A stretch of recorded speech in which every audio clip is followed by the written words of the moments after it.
Gaga in 5.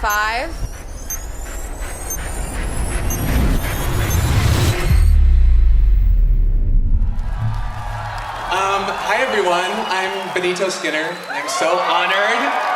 Stop it. I'm so honored to be celebrating Mayhem with you. We're gonna do a little press conference. Are you ready? Can we do this? Everybody, Lady Gaga.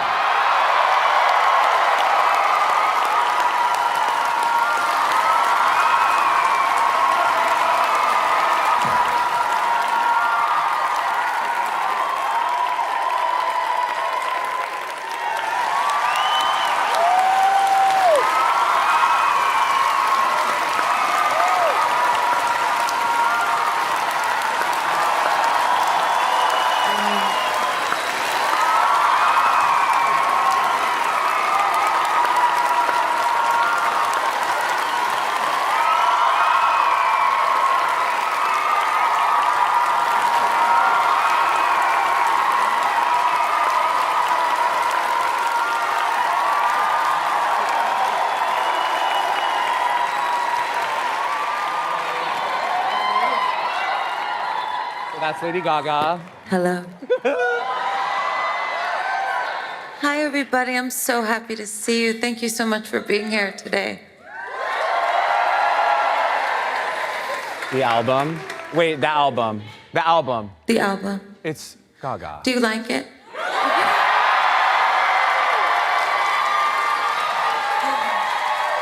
You're in big trouble. You're in big trouble for that. Thank you. Yeah. Thank you. I like being in trouble. I'm so happy to be here. It's kind of surreal, honestly, and I just was so excited for you to hear the music, and I can't wait to hear what you're going to ask me. Welcome to the press conference.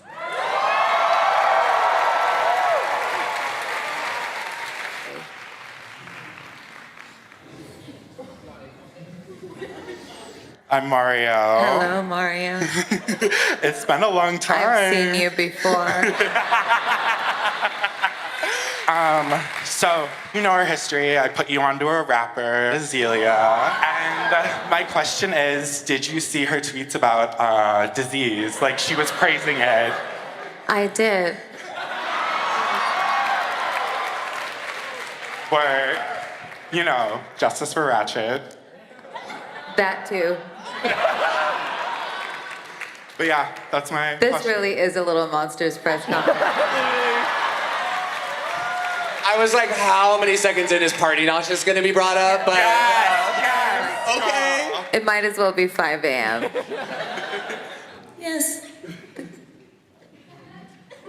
Hi, Diva. Hi.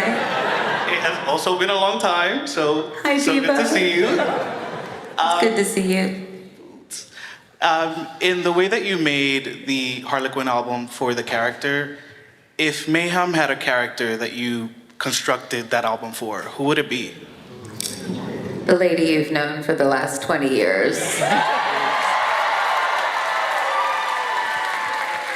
that thinking? You know, I think that Mayhem for me is actually this like integration of who I am in real life and who I am on stage, and how I really started to celebrate bringing those two things together.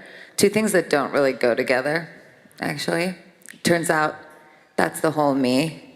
And this album is like, it holds all that tension, the softness of like who I am on the inside, and then the intensity that I like to bring to my music and to my stage performances.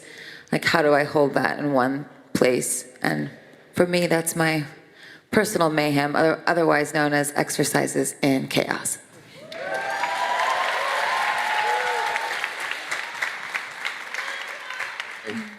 Here? Okay, just someone stand up. I love you. Repping from the Big X, Bronx. Big Bronx. My one question is, what's the T on Telephone Part 2?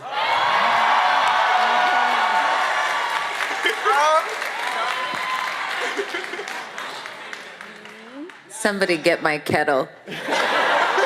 1 sec. Thank you. The T on Telephone Part 2 is that there will be. But I'm not gonna give it all away. You wouldn't want that anyway. What? A sneak peek, a taste or something? I mean, I think that you should all call Beyonce together. Right.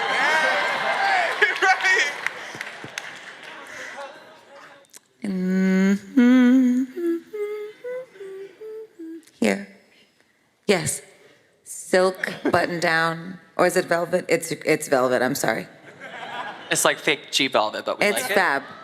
Thank you, Mother. Oh, I stand up. Sorry, I didn't stand up. First of all, the album, Mother. Oh my God. Incredible. Obviously, we all love Die With a Smile on that album, an incredible you. collaboration. I would love to know, what is a dream collaboration of yours? If you could choose anyone, living or dead, to collaborate with, who would it be? Oh, wow. I It's a think tough it would have been John Lennon. Yeah. I think, like, you know, he had such a beautiful heart, and I think that's one of my favorite things in, like, the history of music is when you don't just remember an artist for their music, but you remember them for their heart. So I think I would, well, I mean, and I have the peace sign tattoo, so. And that this peace sign was right outside 72nd Street by the Dakota where he was sadly taken from the world. But that peace sign was there every day. Yoko would put flowers outside. And I got this tattoo because of that. I never forgot what he stood for. And it's what I stand for too.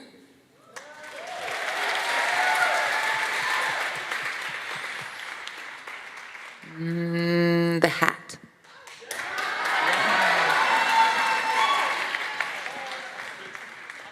Hi, Gaga. Hi. My name is Roy. Hi. I love you. Love you.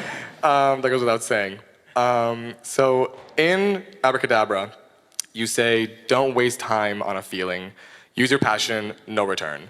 How does it feel to know that all the passion that you have put into the New York City nightlife has been shaped by that passion of yours? I cannot imagine going out in Manhattan or Brooklyn without hearing Gaga at any bar. And if I don't hear Gaga, then I'm getting out of that bar.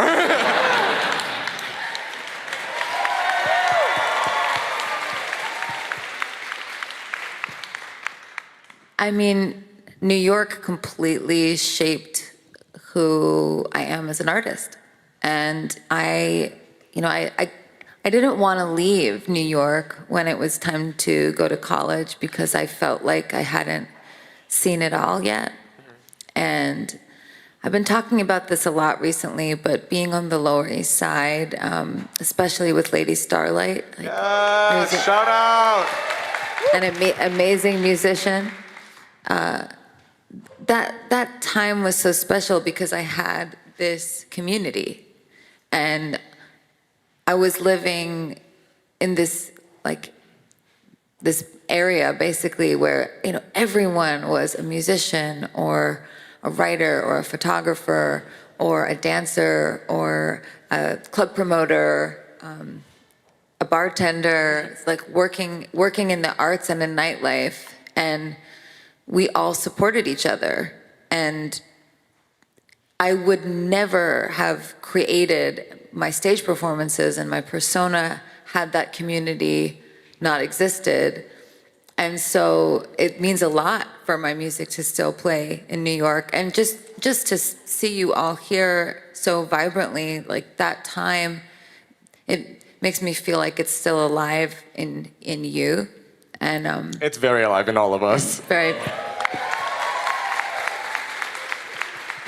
It's really like a total privilege. And I feel like that time taught me so much, it's like community is everything. And like the further away I got from that community, the harder it was for me to like maintain my center of gravity. But I will say I went back recently and it was really, really special. Yes. Holds up forever, Gaga. Love you. Thank you. Love you too. Gaga, I have a couple from Global. Bryce asks, what was the first song written for Mayhem, and what was the last song written for Mayhem?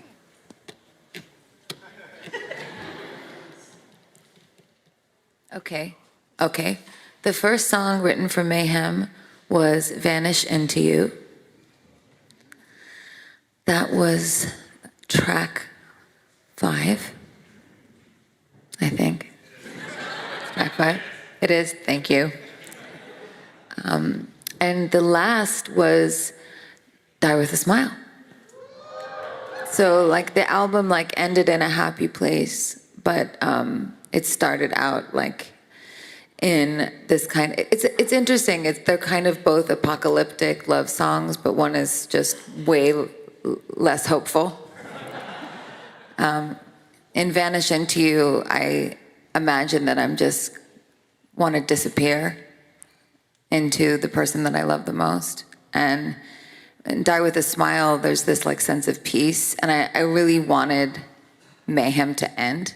Like I wanted to know that for myself too. And I really did find that.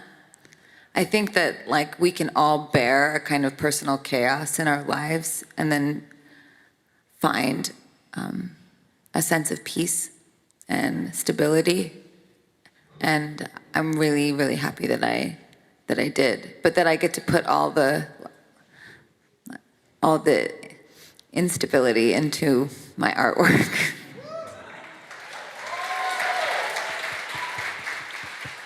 Choose whoever you want. Yes, in the front row with leather. I'm too nervous to stand, so I'm going to sit down. You have changed my life. I know that everyone says that to you, but I have never been able to say it to you directly, so I just want to say thank you. You've changed mine. Oh my God, I'm so nervous. My question, sorry. My question is, there's a lot of lore about your demos or unreleased songs and rumors of it.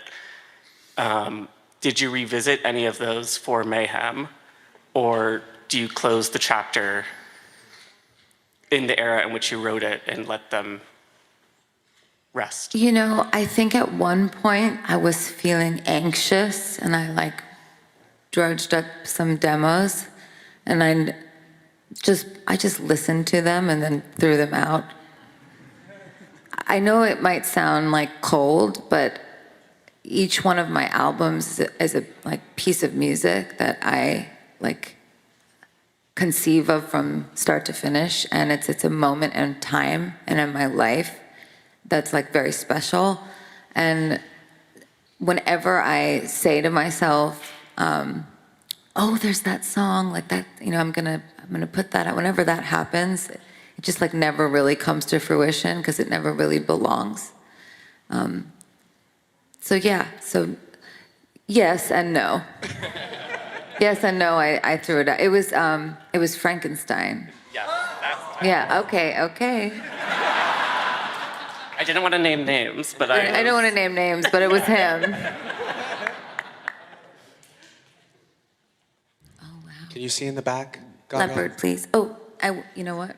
You're good. Sorry. Whatever. Hey, you're Mother Monster. You do what you want. Hi, Gaga. Hi. I'm Haley. Hi. I wanted to ask you, for Mayhem, what was your favorite song once it was finished, and what was your favorite song to create? Okay.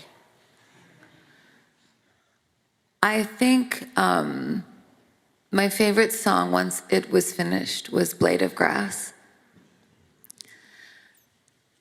I think one of my favorite things about making that song was working with like everyone all at once on it, and it representing something so special. It's about when Michael proposed to me, and he long before he did propose said, we were in the backyard, and he said, if I propose to you one day, what am I supposed to do?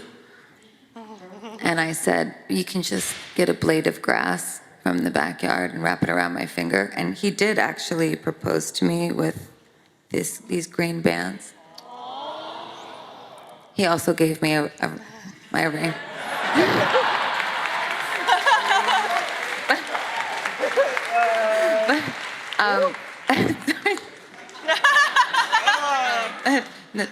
You've seen it.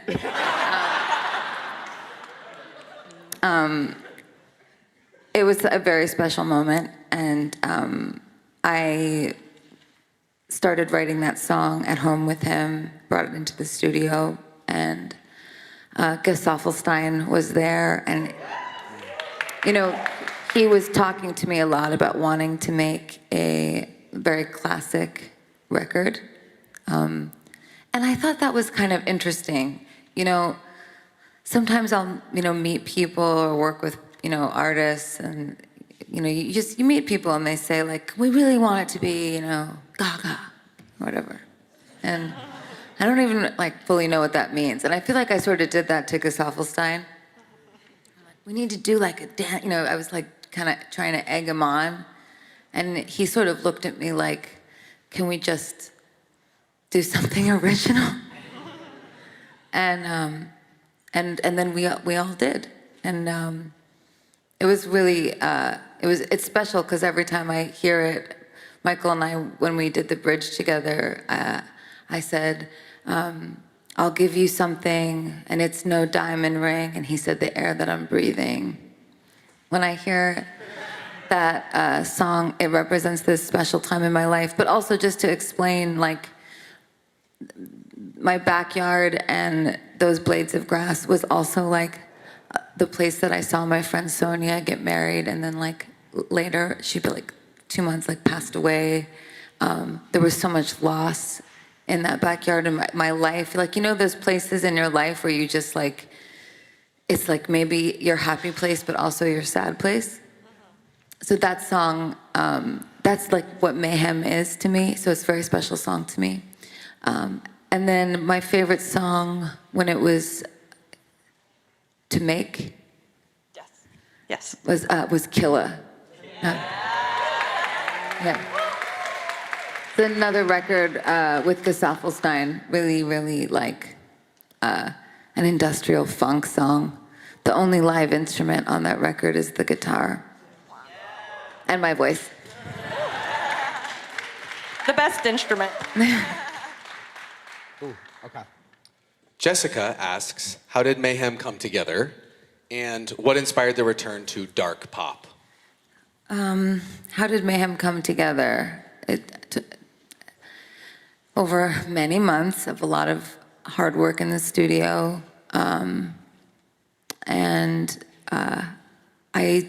How did I return to dark pop? I think I learned a lot about not being dark while I was making the music. And there's something kind of method about the way I make my records, and I've kind of become characters and through the music, and I still do that, but I've learned how to not let it completely take me over. And so I would say I returned to it because it felt safe to. And maybe that's why I didn't for a really long time, because it felt maybe too much. Which was hard, because I knew you really wanted that. So I'm sorry, but also it was too hard. But we're okay now. Bring it on. Why don't you choose? I'll choose. Really, Gaga? You Yeah, choose. Way in the back, 2 mustaches. Love. Hey, girl, that's Lady Gaga. Isn't that so I'm up? nervous too. Do you see how nervous I am to talk to you? I'm so nervous. Hi. Hi, Gaga. I'm Hi. Rob. One of my favorite eras of yours is the Tony Bennett era. And I feel like something changed in you and that you grew. And so I wonder if there was something that he taught you that you bring with you into the way you make music now. Definitely. I mean, anytime I think that any artist is lucky to work with somebody is full of artistry as Tony takes something strong with you. And Tony used to always say to me, stick with quality, kid. I thought that was really smart. He was kind of trying to tell me that no matter what anybody says or what you feel pressured to do, that you just should make great music. And when I went into the studio and I made Mayhem, I was just so focused on making the best possible record, the best possible music. So it definitely stayed with me. Tony kind of reminds me to drown out the noise, can get noisy. Noise isn't music. Only sometimes, if I want it to be.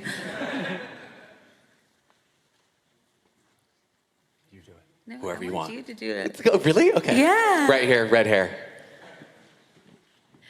First of all, the album is so It is. I forgot we're on Spotify. I'm sorry. I work in drag. It's a compliment. Thank you. You're welcome. So you talked about community, and through your music, I found the drag community, and I've now had the blessing of a drag career for about going on 10 years. Thank you. You're a huge inspiration to drag artists everywhere. And whenever I listen to your music and I'm on, long car rides, I find myself going, okay, if I was gonna perform this song, I would do this, and it would look like this, and this is what it would be. When you have a new album out and you find yourself staring down the barrel of things like a tour or performances on TV or whatever your version of a drag number would be, which is just kind of what you do anyways, do you ever do the same thing? Do you listen to your own music and go, okay, this would be fierce, that would be cool? Like, how do you conceptualize the numbers? 100%. Yes, and actually, when I'm writing songs, I have total visions. And when I made this album, I had all these gothic dreams, but while I was awake, and there were all these dark, just visions, and each one of them, I'm trying to bring to life in its own way. Like Abracadabra was its own gothic dream, and it came to life in the video. And I think that those visions are really powerful, and they're important because it's your artistic intuition, and it's meant to be followed. Whenever I don't follow that, I'm like, why didn't you? It's almost like I let it go. What could have been? What could have been, exactly. So absolutely, it comes out in tour, it comes out in videos, it comes out in personal style. Those dreams are really, I think that's a through line to some of my earlier records too, is gothic dreams, and that was how I found Mayhem, I think, is I realized that. Right here. Yes. Hi, how you doing? Hi. Okay, so I wanted to start out by saying that I'm a heavy supporter of you. I'm 19 years old. I've been listening to you since I was 5. I remember when my mom told me I was literally listening to telephone with my t-shirt and her heels on. And so I wanted to say, as you being, a big celebrity, you have a lot of haters and you don't let that phase you. You still do you, and you still make your music, and you strive in it, and you do your big one all the time. So I wanted to ask you, what's the inspirational speech you can give to the new generation? You just gotta do you, and all you can do is your best. Oh my God. I'm sorry. I'm sorry, I'm fangirling too bad. I love you, but... I love you too. I love you. I love you too. Any of us, to me, this is just what I believe. I'm not really an authority on anything, but this is what I believe. I think we're all trying our best, and that's all we can do. And sometimes people aren't gonna like it, and that's life. And that's a quote from a song I sang in Joker. You have to be willing to die on the sword with your work too, I think. I stand by everything I think that I've made, and things that I don't stand by, I know when I'm wrong, or I can adjust myself and learn. It's okay to make mistakes too. I think that we, for ourselves, have to be the inventor and the conductor of our own symphony of our life. And it's my music, So it's when it's all over, it's yours. So I wouldn't leave yourself behind, is what I'm saying. I think it's okay to make things for other people. I do that. I love making things for you. But I try not to leave myself behind, because I also don't I wouldn't want you to leave yourself behind. So it's like the spirit of it is being authentic, no matter what. And also love. If your love was there, it's like, feels like it's okay. Thank you so much. I love you so much. I love you too. Oh my God. This is so fun. Why did we not do this forever ago? Okay, this sparkles. Okay, Queen of Pop, everyone. Okay, so I'm gonna abuse my BFA a little bit here. A few years ago, you did a interview with Lin-Manuel, and you expressed interest in maybe wanting to do Broadway. And you know, I, as a theater queen, obsessed with your performance on the Oscars, the Sound of Music tribute, was one of my highlights of your career. And I just want to know, like, is that something that you still would love to do? You're so theatrically inclined, and you really bring your artistry to life when you perform, and I just would die to have you on Broadway. And do you have a dream role? Because I have a list.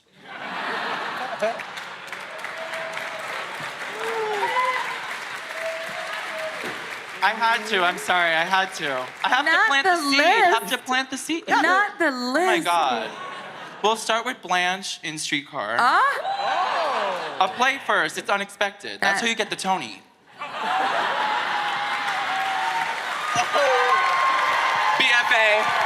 BFA. And then The Witch in Into the Woods, and then Dolly. And hello, Dolly. I can't believe you said Blanche. That's Oh my God, like. I mean, Yeah. okay. So, first of all, thanks for your list. Bless you that you Anytime. have one. Oh. You made it, you came with it. Oh, I was ready. Yeah. I've been ready. I think that I would really love to write a musical. And I feel like that would bring me like so much joy to work with like some amazing writers. But I think the first thing that needs to happen is I need to figure out what the important story is that I want to tell with whoever I want to tell it with. While I appreciate the desire for me to win a Tony, EGOT. I thank you. I just feel like it's like I would want to put like years of work into that.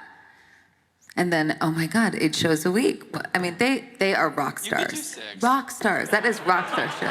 I got the contract. We'll do 6. It's okay. Okay. Yeah. 6. I can't do that. Then they'll say I did 6. They'll say she only did 6. Patti LuPone did it, and Evita. It's okay. No. Thank you. Love you. Thank you so much. I love you too. Thank you. Gaga, don't be mad at me. We only have time for 2 more questions. So we're gonna do one from the audience and then one online.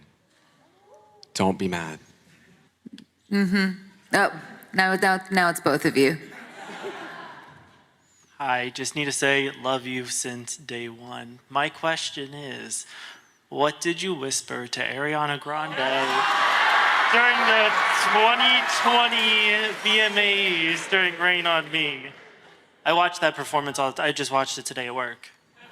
And I was like, what did she say? I don't know. We're not leaving. Here's what I will say. I truly do not recall. I believe you. It was probably something very, very silly because we're very silly when we're together. How about this? I will watch it back and I will write you an apology. You don't need an apology. And I will try to remember. I'm gonna ask her. She might remember. It was that really high note. But love you so much. Right behind there, yes. Hi, Gaga. Couldn't say no to this. My name is Nick Gaga. I know. Thank you. Thank you. For everyone who doesn't know me, I'm her premier impersonator. I mean, you should be up here. Absolutely not. I'm here to listen to you and the album, which is obviously a killer. Thank you. The first time that I met you was back in 2012 when you visited Russia with the Born This Way Bowl, and you brought me on stage, and then we chatted backstage. That was the first time. So my question is very simple and very short. What was your favorite tour, and when are we getting Mayhem tour?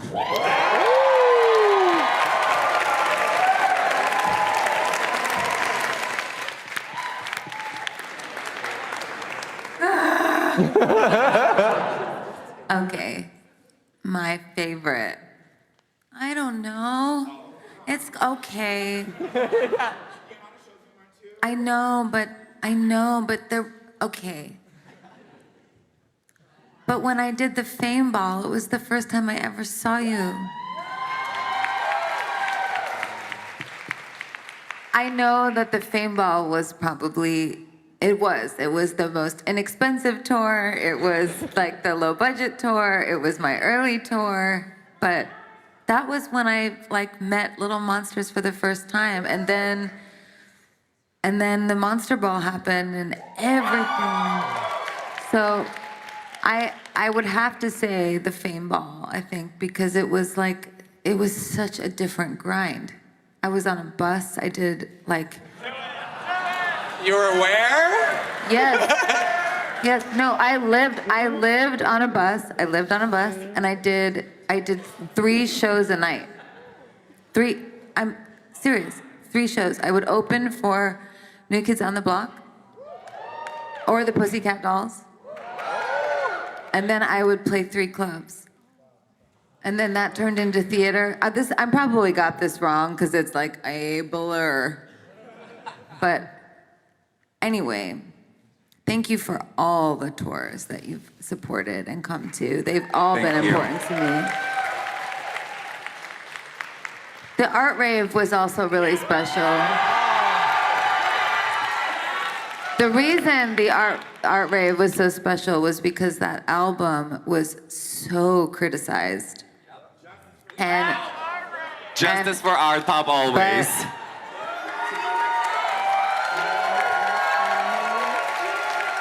But Little Monsters showed up for the art rave as if everything was, a Monday morning. I was there, yeah. It was, but that's thank you. And there will probably be something soon.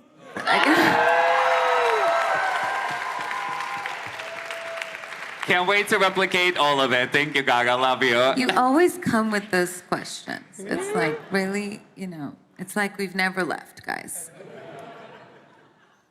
Gaga, Yes. you brought up the art rave. Yes. And like 10,000 people asked. 10,000? So many people asked. It's actually scary. Can we talk about Art Pop Act 2?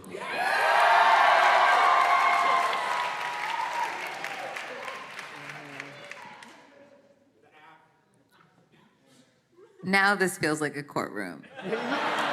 It is. This is a trap. Okay. Okay. So when I make my records, there is a reason that songs are left off. And it's because some simply are not good enough for you. And I'm not saying that it's a never, but I am saying that I'm not gonna take all my demos that I specifically left off the record and just chuck them on an album and put the number 2 on it. No! Do it tonight. Stop it right now, Gaga, you're doing it. No. Okay, but I'm not saying that it's impossible. I'm just saying that it's, it's not gonna happen like that. I would just wanna go in and, I feel like it would have to be reactionary too to what so much happened when we dropped that record, as a community. So I feel like we would have to kind of respond to that with the music, which is maybe some of what's on Mayhem. So I would have to I would have to, I mean, that was my EDM opus, that record. So, but I'd have to get back in that headspace and complete it. So, Lady Starlight's playing at basement on I mean, that is an excellent idea. Gaga, thank you so much. Thank you. And thank you for playing Mayhem.